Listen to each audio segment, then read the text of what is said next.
Marcus Davis versus Paul Kelly.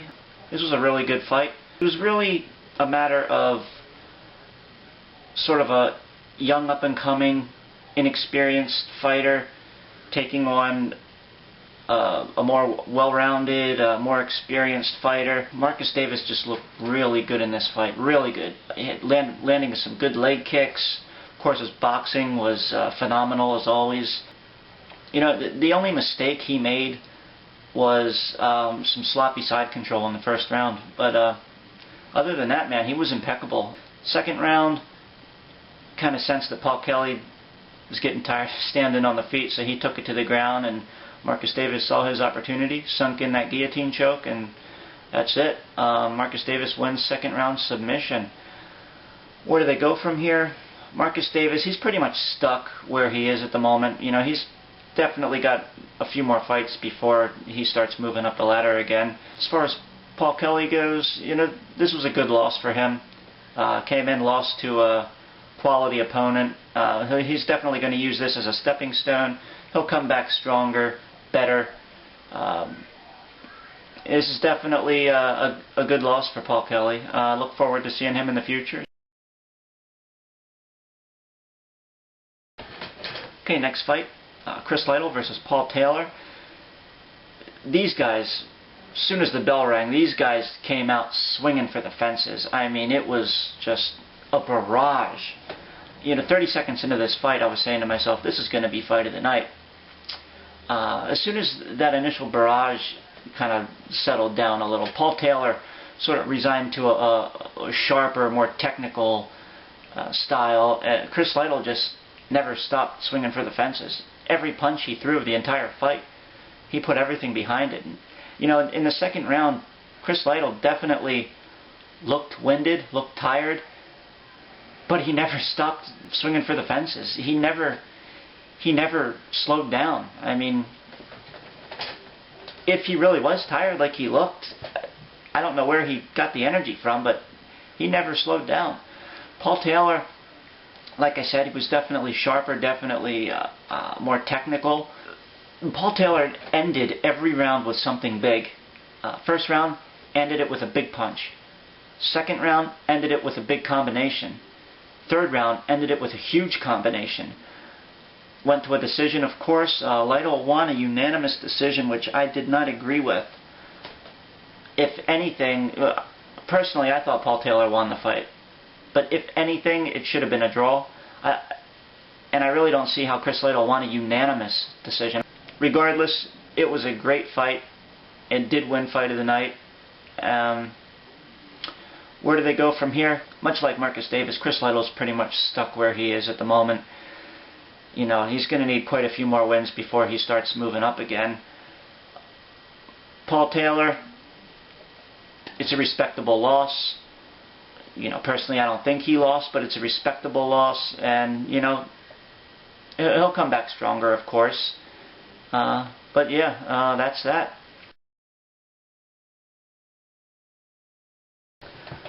Okay, Sokaju versus Kane. About the first 3.5 minutes of this fight, Sokaju was relentless. He threw everything he had. Kane absorbed it and came right back.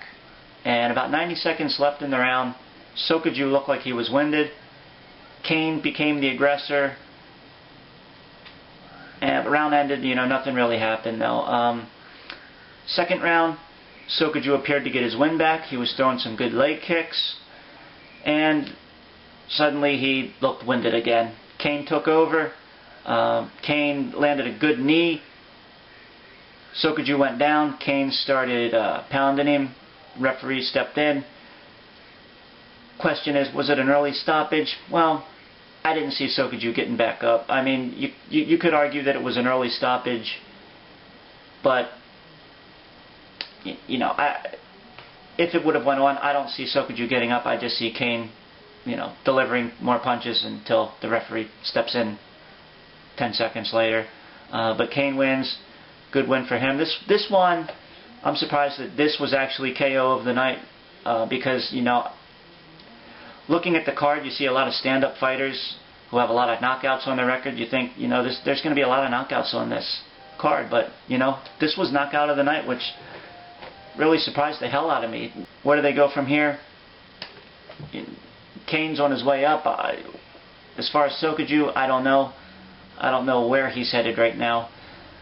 But Kane's definitely on his way up. Okay, next fight, Keith Jardine versus Brandon Vera. Now, I really questioned how Keith Jardine was going to look coming off of that loss to Vanderlei Silva, but you know, he looked really good. I didn't think he was going to return looking so good. He seems to have recovered from that loss pretty well. This was a close fight. Jardine came right out, got a takedown. Vera, now, I question Vera's motives here. I mean, Jardine takes him down, and Vera, from the bottom, landed like 3 or 4 elbows directly to the top and then the back of Jardine's head.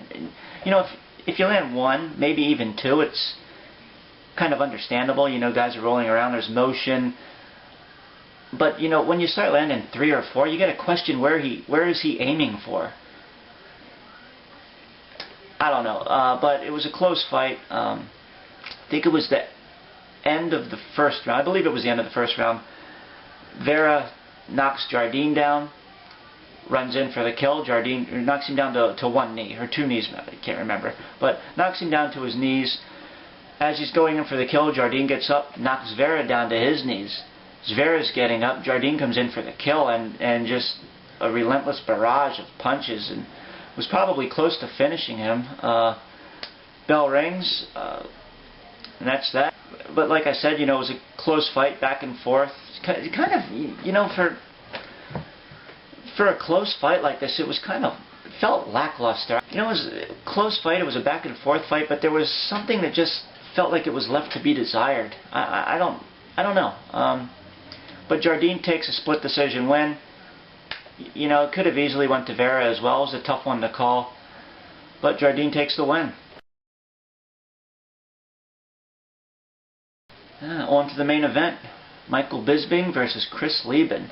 Now, in my predictions video, I said that I saw this fight going one of 2 ways. Either Michael Bisping takes a clear decision, or Chris Leben knocks him out. And Michael Bisping took the clear decision. Now, I personally went with Bisping knocking him out, you know, out of the 2 choices. I thought that Bisping was going to come out in the first round and completely control him. And I thought in the second round he was going to start getting a little overconfident. He was going to let himself open, and Leben was going to knock him out. That didn't happen. Bisping definitely came out with a good game plan. I mean, let's face it. Okay, anyone can get knocked out in any fight. Anyone can get submitted in any fight. You know, when you're at this level, anything can happen. Now, it's the probability of what's going to happen is what we make our predictions on. And, you know, I didn't think Bisping was going to be able to knock him out. I didn't think Bisping was going to be able to submit him. I didn't think Leben was going to be able to submit Bisping. I thought that, you know, their only options were Bisping is going to take a decision or Leben's going to get a knockout. But Bisping came out with the game plan he needed to get his decision. He used his reach advantage. He used his speed advantage. He managed to keep distance. He created angles. He was in and out. He did everything he needed to do. He fought the smart fight. Leben, for about the first half of the first round, looked like the new Chris Leben that we're hearing about. You know, he's a smarter fighter. He's more technical. And, you know, he displayed that for about the first half of the first round. But after he got tagged a few times, he resorted to the old Chris Leben, the brawler, the put your head down and swing for the fences. And that's what lost him the fight. Bisping looked really good, remained elusive.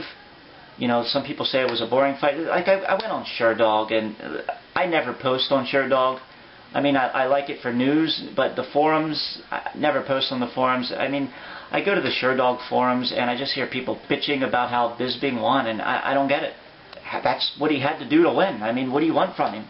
You want him to stand and brawl with someone who's going to knock him out if he stands and brawls?